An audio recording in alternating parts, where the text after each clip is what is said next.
Greetings, Wilkinson here. Today my guest is Ram Charan. Say hi. Hi, everybody. Glad to have you. So we met, pre-COVID, what was it, about 3 years ago? Just before COVID. Right. I think January of 2019. And this is the 2020. second time you stayed with me. Second time. Good to have you here. Good to be here. Tell a little about yourself. I'll let you explain it. I do lots of things. Professionally, I work with people. So I've been doing kind of holistic therapeutic body work. My foundation is craniosacral, which is a very kind of stillness-oriented type of osteopathic work that I did a lot of training in. And then I've trained in various massage techniques over the years. So I guess I've been doing that for over 20 years now. About 5 years ago, I started training as a coach, 4 or 5 years ago, because I found that a lot of the healing that was happening with people in sessions was based on dialogue and how I would feel their body responding to certain types of communication, conversation, and silent communication. So I wanted to learn more about that, and that turned into me doing some education for coaching. Where did you go to do that? I actually did it in India. Did you? Yeah, I spent a lot of time in India, and I didn't want to be stuck in the U.S. learning coaching. And so I just went online to see if there are any accredited coaching organizations in India. And interestingly, there was one not far from where I spent time in India. I wound up going through them, and it's quite good. How many times have you been to India? I've lost count. Probably individual entries to India are probably close to 40. Wow. Which can include, there were times when I was there for many, many months and I had to go out into a neighboring country and come back in for my visa. What's the draw with India? A heart pull. What do you attribute that to? My karma. You think you were in India in a former life or what? Yes. So where do we start here? Let's see. We were chatting for a few minutes before, and there's something that, you had mentioned the paradigm of masculinity. That struck. Boom. So what's that all about? Okay. Why did I mention the It's true. You were asking about what's interesting to me. What do I think about? Well, really what I meant by the paradigm of masculinity is how every culture has a model of how people should behave. And slightly different models, obviously, for men than for women, sometimes markedly different. And what's read into those or colors those is the societal and cultural values relating to masculinity and femininity. This awareness comes out of the body work that I do with people and also the coaching. And also I teach tantric workshops and retreats.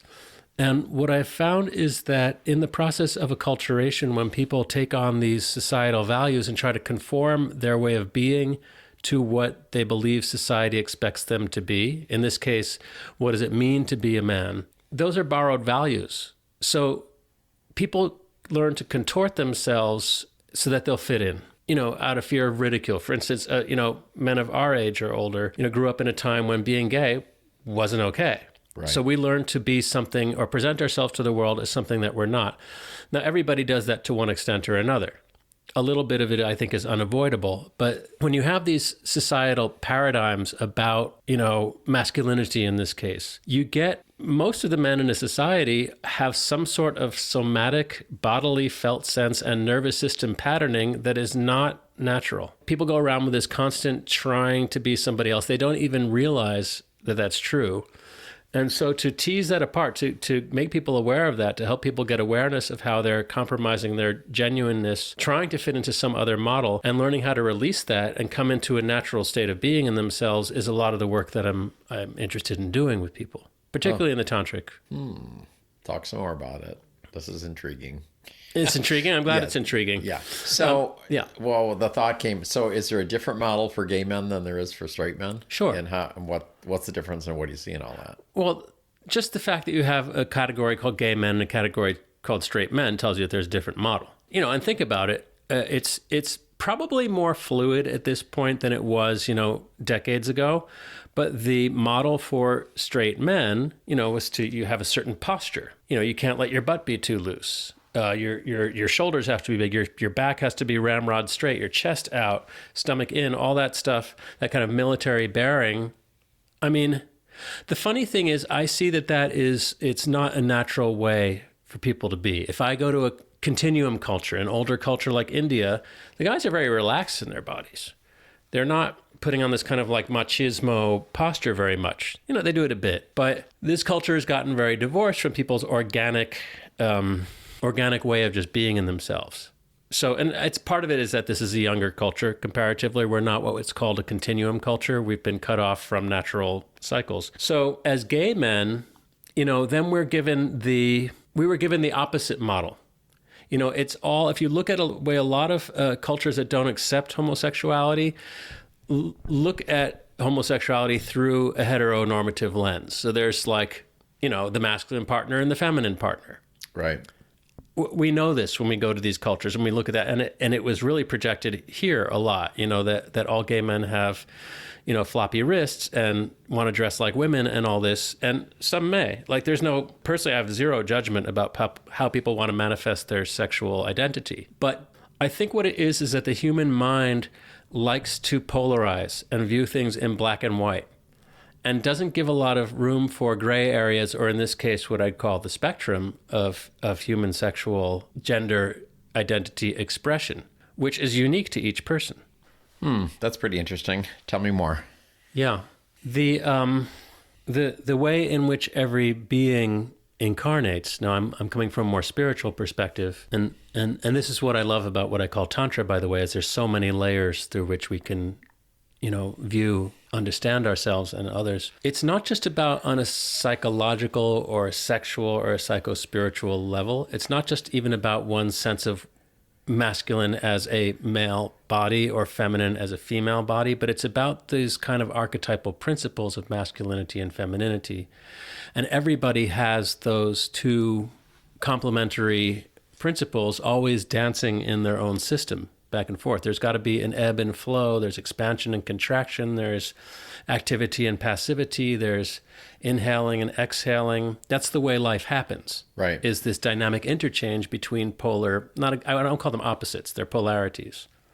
So when we start to understand masculine and feminine energies kind of from an archetypal perspective and how those move within our system, we can come into a place that's very much of an organic wisdom. And we start to appreciate that that's how our bodies and our minds function.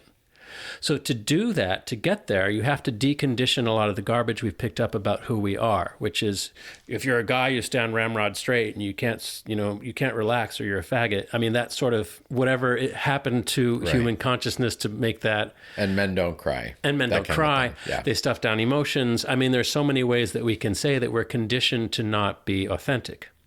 Right. So really the question is, in all the work I do, is what is it authenticity? How do you come in contact with that? How do I, as a coach or a body worker or a teacher, support people in becoming, even recognizing who they authentically are? And that's been a theme through all of my personal and professional work. Do you do the same work in the U.S. as you do in India? It's an interesting question. Yes and no. How is it the same or different? Well, I work more when I'm in the U.S.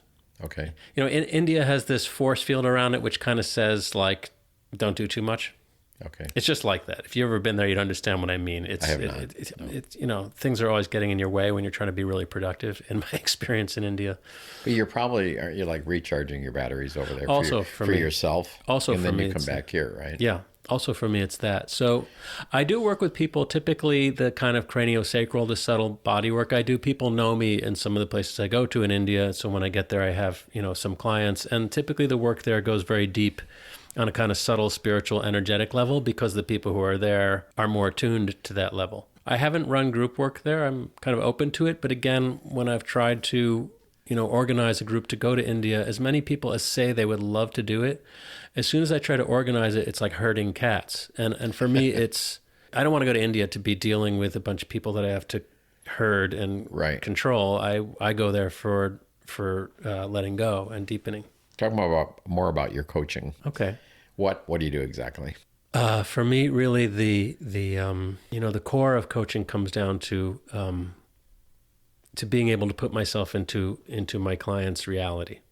So listening on a very fundamental level, not just with my ears, listening with my body, listening with my heart, listening with a deeper level of my mind to hear what's being communicated that may not just be obvious with a casual listening. Typically, I sense, with this way of listening, it's more about a full sensing I'm sensing for areas of energy. So I can feel somewhere, and it can be a cue that I'm not aware of. I just feel it, or it can be in somebody's tone of voice, or the way they move, or their languaging. But I feel for places where there may be some stuck energy, something that people aren't really wanting to look at. There can be some avoidance. And those are the kind of things that can run like an app in the background for people, drains a lot of energy, sabotages their progress, influences their decisions. And until we really look at that stuff, it's not going to go away, typically. I mean, some of it has a life of its own. It just does its own thing. And coaching, it's different from therapy in that I don't go into people's past. The way I work with people, it's very oriented to, you want to understand yourself in the moment and you want to understand your past, but it's really about how are you then going to take that information you get and change your way as you move forward. Right. So someone might come to me with a very transactional goal. I want to make more money for this. Right. And as you start to explore, though, you find that these things, the money and the project and the goal and all this, they're symbols for something within that person, that they're looking for some level of fulfillment, really. And it typically comes down to a level of a felt sense, a sensation of being more complete, a sensation of being more self-actualized, whatever it is. So we can move through these different realms of experience in a coaching session. And it's really about addressing the whole person. So I bring in people's, how do you feel in the body? I'm very big on somatic levels of coaching. How does it feel if you move a bit? If you change your posture, how does that affect your relationship with these thoughts in your head?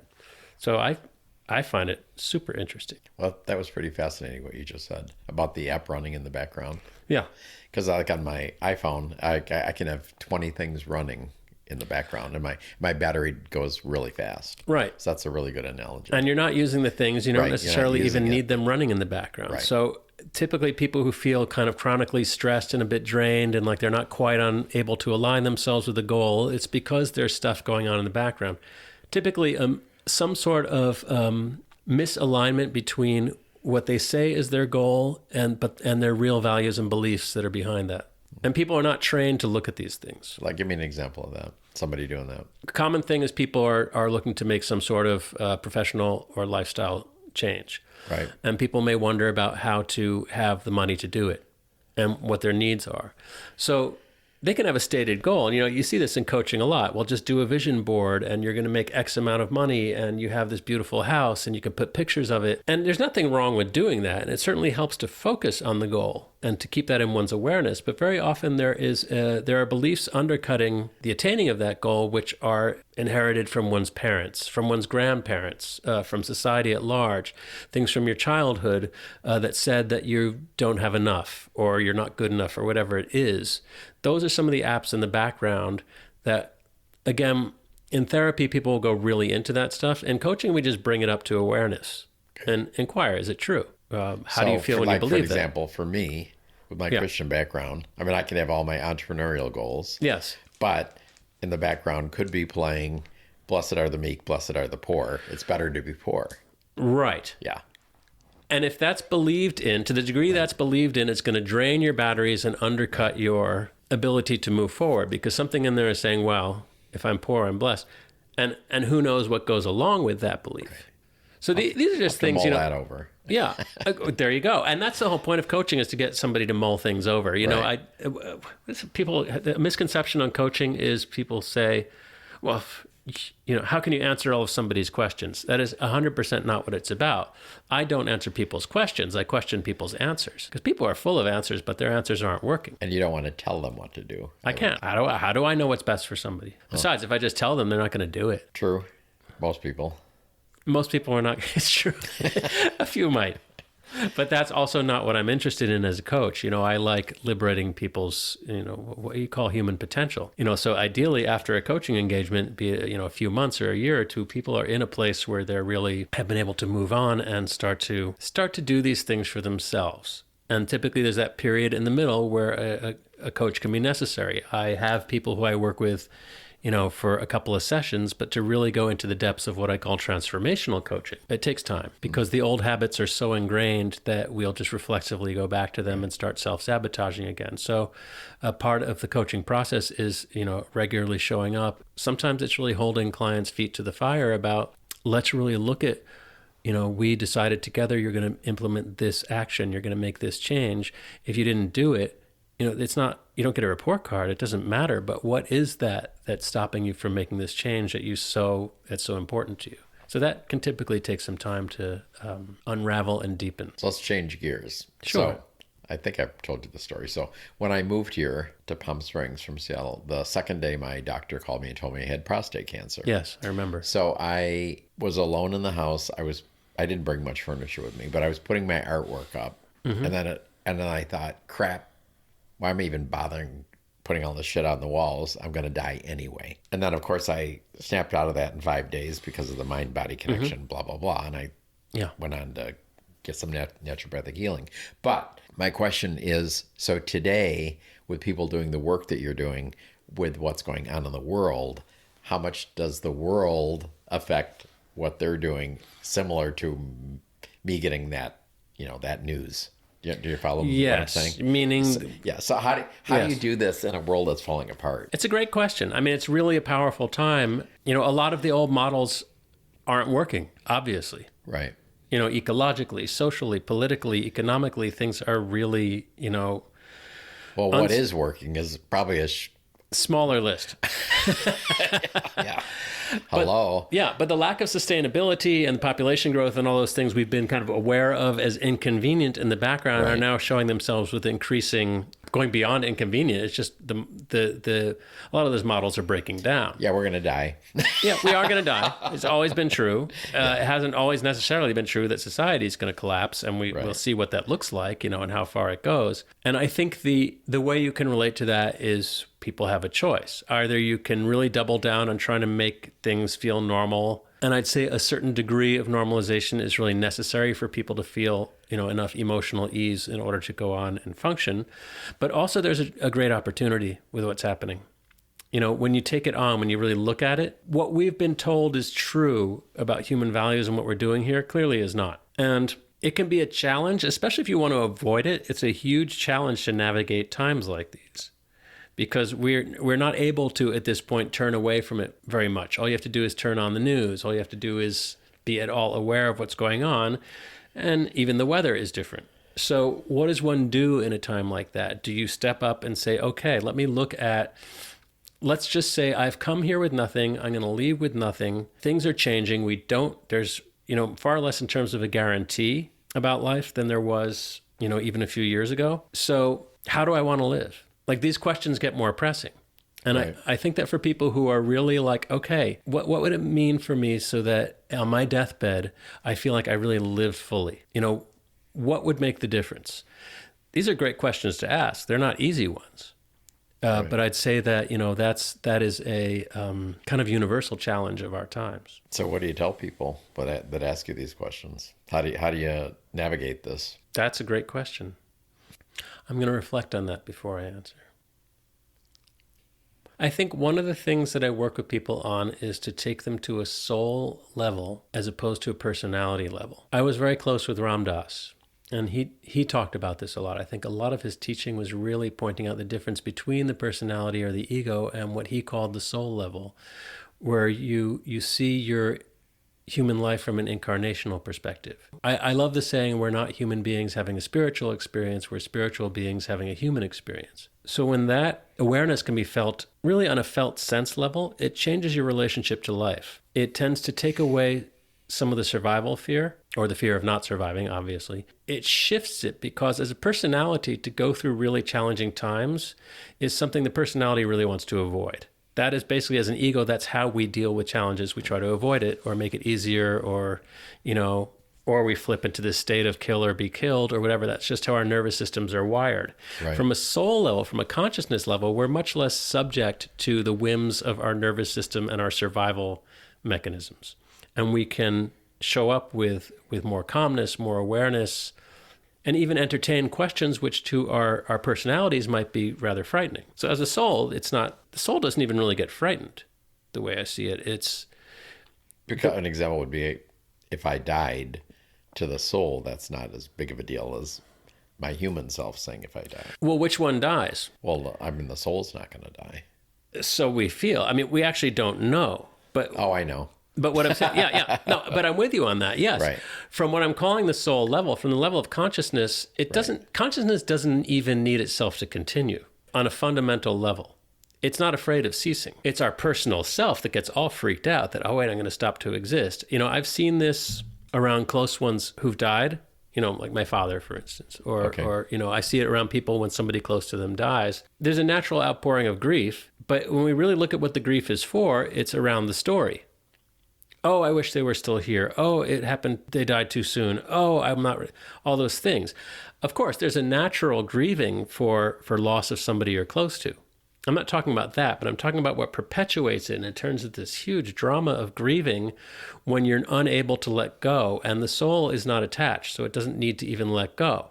So I often find that when someone has someone close to them pass, it's an opportunity for them to. There's kind of a portal there where just by having the willingness to not buy into the story and allow the grief, in a sense that can take you into a place of silence and presence. And there's a very sacred sense of connection that happens with the departed.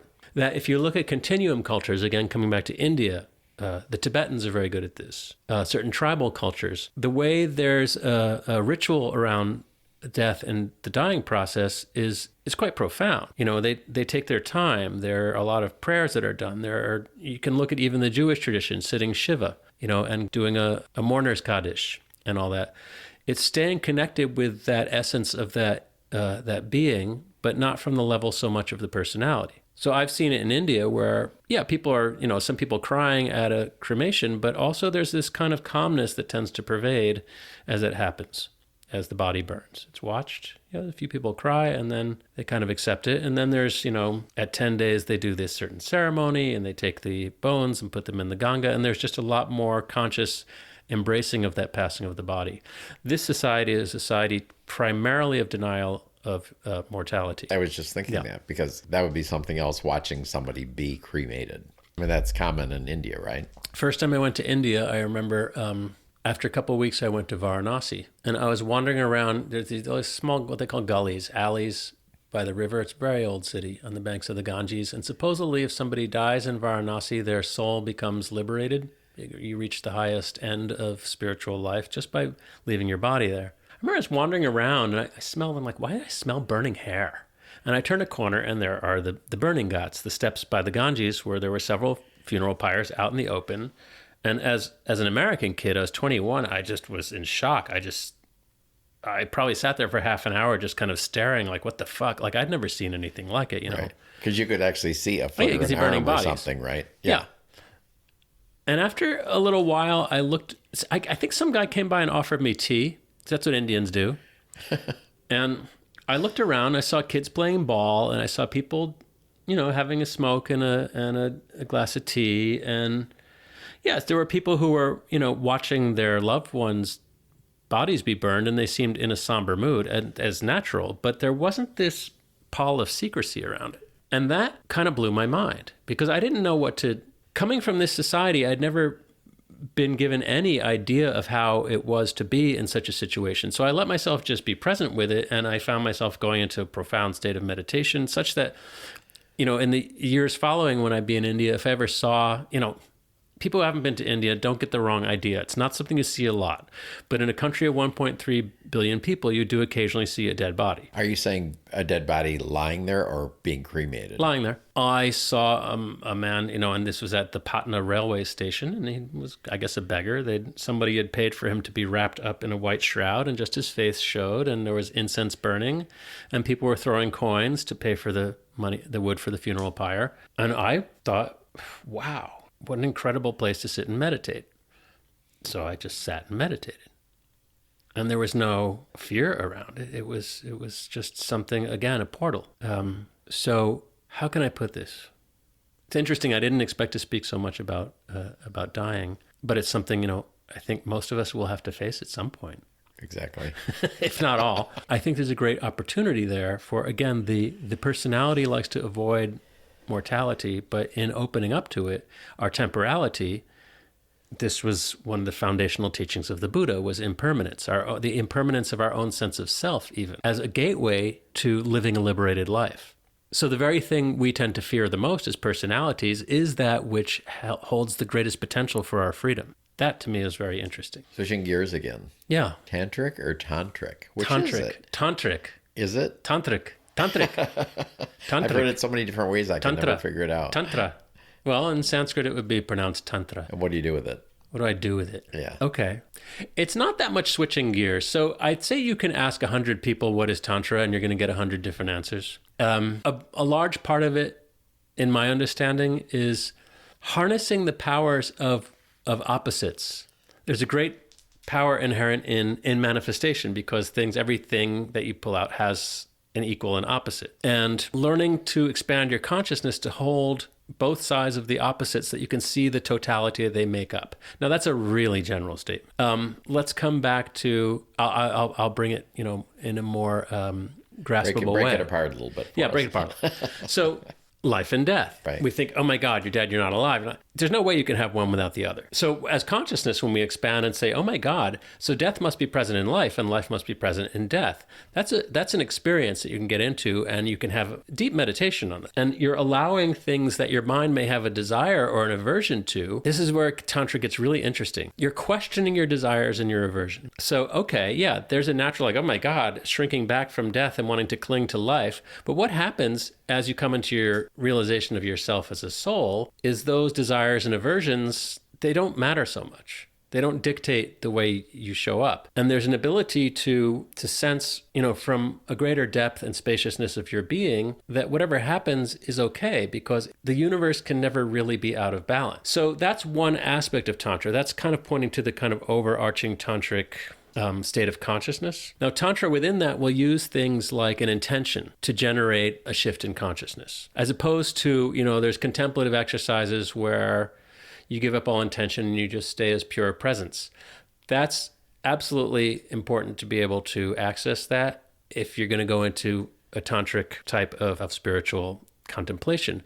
A tantra can be something simple like a prayer. A shifting of what your prayer wants to do is shift energy or shift reality. So that is tantra. Doing a Hail Mary actually is a tantra, because you've got an intention there. You're calling forth to the divine will to change something. That is part of the power of our I call the divinity inherent in human consciousness. And we're conditioned to not be aware that we have a divine power in us, that even it's the divine power that wakes up in the morning and says, wow, I exist. And then we cloud it over with all this garbage and nonsense from a personal level. So a lot of Tantra is about awakening, coming back to, oh my God, I have so much more capacity as a conscious being than I've been told and than I've been believing. Then there's also, I can get into in a bodywork session, a tantric bodywork session. Most people think of Tantra as, some sort of like a spiritual hand job or something. You said you ask 100 people, you're going to get 100 different answers. Sure. But I think most of them would say something sexual. I mean, that's kind of what everybody interprets it as. And sexual tantras do exist, and they're probably, 2 to 3% of the whole body of tantric practices and understandings out there. Well, that's probably news for a lot of us. I'm sure it's news for a lot of people. I mean, read about, there's these tantras, some of the Hindu tantras, about the relationship of Shiva, the divine archetypal masculine principle, and Shakti, the feminine, which gives birth to the whole universe. So Tantra is really about how do those two forces dance in all of creation?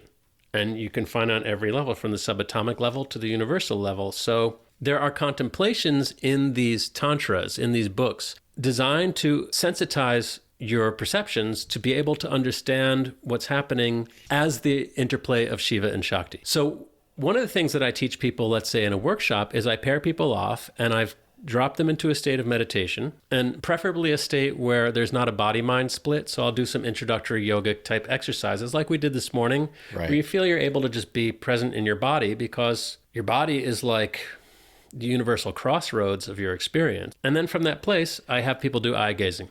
And I'm just holding space for consciousness to experience itself. And rather than having a lot of intention at first with the eye gazing, I'll say, okay, how is it for you to just be present with another person and watch all the stuff that's coming up, all the postural defensive postures, the what should I do, all that. And at some point, there's a seeing beyond that and a sense of of consciousness seeing into itself and being seen into. That takes it to a deeper level.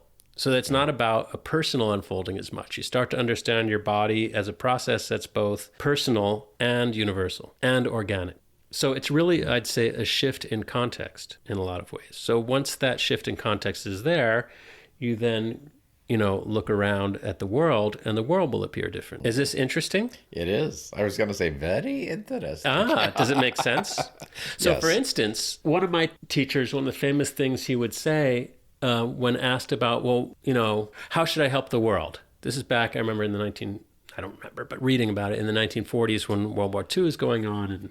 And they asked my guru's guru, who was a famous ascetic who just sat in an ashram, how can we help the world? There's so much trouble. Well, he said, trying to change the world without changing yourself is like trying to cover the whole world with leather instead of putting on a pair of sandals. So there's a challenge there, Right. to the ego. Because our minds love to find fault with other things and other people, but who wants to really do the work on themselves? That suddenly you're getting to a much smaller percentage of human beings who really want to take on the responsibility of cleaning their own glasses. And there's a totality to it. That is, if you really have access to the energy of your total self, you've got to be total. You can't be splitting yourself into parts and have access to your total self. Do you understand what I mean by that? Lots to think about. Lots to think about. And I realize sometimes in talking about this stuff, it sounds like a lot of generalizations, and it can be, but this is really looking at the underlying patterns. That's just the way my mind works. It's pretty philosophical, in case you didn't realize. Right. But that whatever is put in front of such a mind that has come into its recognition of its totality, that's then seen from a very different perspective than if you're just looking from your personality. Because you're seeing it in a sense as a reflection of yourself. So that can be a person that you're interacting with. It can be a mountain that you're looking at, whatever it is, but you're coming from a place of non-separation. And it causes a shift in the body and the mind. It does, because you're no longer looking for something from the future. You're actually not looking to complete yourself through an experience. You're just experiencing as ultimately an overflow of your own completeness.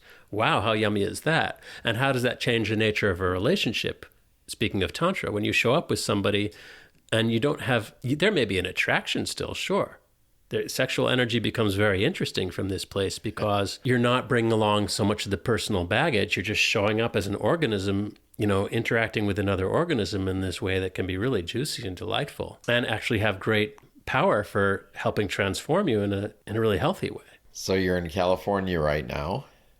What's on your agenda? Where are you going? I'm in a bit of a wandering phase. California for another 5 days or so, then going to New Mexico and Boulder, Colorado, on a search for a new place to make my U.S. base. So is Southern California on the maybe list or no? It's on the maybe list. I like the people I come across in California in general. I think people's openness to transformation is more. And I can feel it if I put my hands on somebody on the East Coast and they've come from California, it's different working on them than it is working on the East Coast. Yeah, it's actually palpable in their body. Right. I think people here are less bound by the kind of constructs. I always feel on the East Coast there's this kind of concreteness to how people assume reality is. That out here, the upside is there's a lot of openness. The downside is there can be some gullibility. But I quite like the energy here. Certainly see coming out to work with clients if I'm not based here. Where in New Mexico? I'm looking at Santa Fe. I have lived there before. I have 2 organizations that are interested in having me come and do my work, which, as I'm shifting my nature of my work, I like the opportunities I have coming up there. Although having lived there before, I'm not super excited about the New Mexico thing, so we'll see if I wind up doing that. Have you been to Sedona? Yeah, pretty. Not interested in living there, but pretty place. Another place I'm looking is the Hudson Valley, as I have already quite a lot of connections in that area. I grew up there. My mother's in New York City, and she's aging, et cetera, et cetera. I used to live there. Where? In Nyack. You lived in Nyack? And I worked in Tarrytown across the Tappan Zee Bridge. I grew up in Hastings on Hudson. Like 5 years. Yeah, it was a good time. Yeah, I know it well. And the Hudson Valley's had a bit of a kind of a renaissance. A lot of people moved there during COVID, and Well, I mean, Kingston has it's kind of like a little Brooklyn. Didn't know that. Who would have thunk? So we're going to put in the episode notes, we'll put all of your info, a little bit of a bio, and we'll put any links to your various things so people can find you. Yeah, I appreciate it. And I welcome people who are interested in what I'm talking about. If you just want to discuss it, or if you're interested in possibly doing some coaching or body work with me or join a retreat, there we'll have some info. The body work obviously is done in person. Right. The coaching can be done from anywhere that we have an internet connection. Well, thank you for coming in. I appreciate it. Thank you. Take care.